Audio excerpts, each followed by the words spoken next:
Евидентна е забелешката, ова се односи за сите. Евидентна е забелешката дека не го потребувате официјалното име ВМРО ДПМН на партијата, туку само ДПМН. Зошто? Точно. Затоа што ние сме ВМРО, јас сум ВМРО, мислам дека кумановци ме знаат, најмалку 15 години ме знаат, дека го формиравме ВМРО, дека ги дадовме нашите студентски денови во борба за демократија, дека се боравме 98 година да го симнеме господинот Црвенковски, дека 97 година дигавме шатори, кога и тогаш ни се заканува. Значи, мислам дека со нашето делување се вградивме многу силно, многу јасно во таа идеологија и во колективното сеќавање на сите македонци дека сме ВМРО-овци.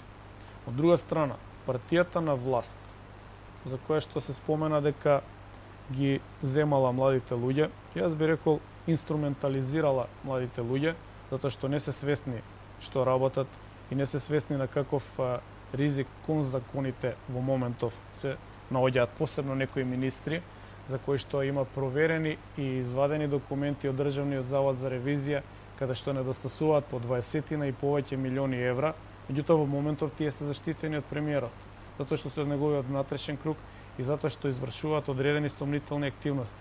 Меѓутоа тоа се луѓе, истите тие луѓе, кои што се млади, но и кои што не се од ВМРО ДПМН.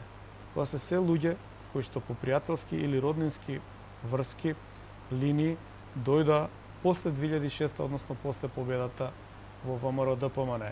Во исто време, целокупната постара структура беше тргната на страна, маргинализирана, ајде да не кажам тортурирана. Затоа со право велиме дека ВМРО ДПМН со начинот на кој што владее го изгуби прерогативот да се пофали дека е тоа ВМРО. Затоа што повеќето луѓе од ВМРО веќе не се таму. Да го споменеме Љубе Бошковски, да го споменеме Лјупчо Георгиевски. Еве сите ние. Редица имиња кои што некогаш биле во таа партија, кои што на овој или на оној начин е направено се за да не бидат таму. А во меѓувреме да се појави еден Ставревски, една Гордана Јанкуловска, еден Милејан Акиевски, кои што нити биле некогаш во ВМРО, дури за нив постојат информации дека биле членови на СДСМ или на други партии.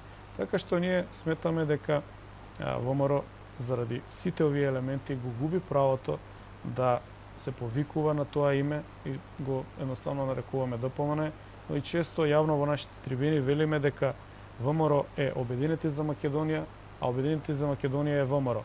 И од друга страна, отворен повик упатуваме таа партија, значи владеачката гарнитура, да си го смени името и да не го злоупотребува она светост што ја има во 4 букви, оти многу често се случува дел од народот да е заведен, оти смета на некакви историски концепции, односно реминисценции, сеќавања, она што го слушале од своите татковци и дедовци, смета дека тоа денеска е присутно во владеачката партија, а ние тврдиме дека всушност нема ништо од тоа. Јас би додал уште нешто само се свино.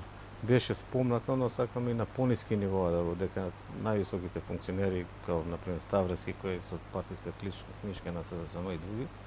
Меѓутоа, многу јавна тајна е, посебно во Скопје, дека има огромен број на преминувања на членови на СДСМ во ВМРО. Така што смета дека таа бројка е изедначена и сите стари ВМРО-овци кои се уште се таму поради функции или други бенефиции или поради своите семејства, тоа го знаат и не им се допаѓа тоа.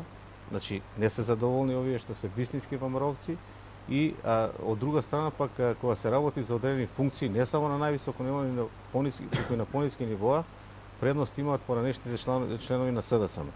Додека исто така е јавна тајна дека оние постари членови кои се сметаат као висниски ВМРО-овци кои се борали и на чии грб е изнесена оваа партија, затоа што знаеме какви притисоци се правени за да опстане, се ставаат на страна затоа што тие као стари членови сакаат да кажат некои работи од идеолошка природа кои сега не се прифаќаат.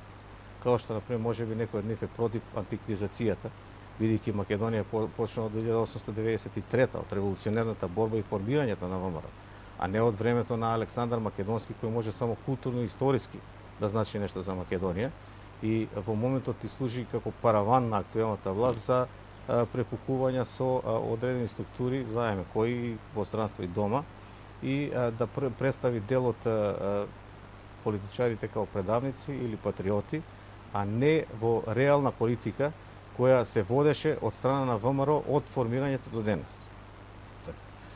За проектот Скопје 2014 година, господине Петровски, велите, цитирам, класичен безобразлук на државна сметка, што ќе го проврат гордо под триумфалната капија со антички фаланги. Имате ли дополнителен коментар на ова? Апсолутно, тоа е мојата последна колумна. Јас редовно пишам во утрински за секој заинтересиран од вашите гледачи, може да ги следи тие колумни. Кој важи за близок до СДСМ, барем така? Не. Барем така може да се прочита? Не е точно тоа. Тоа е опозиционен вестник, меѓутоа моите колумни немаат врска со уредувачката политика.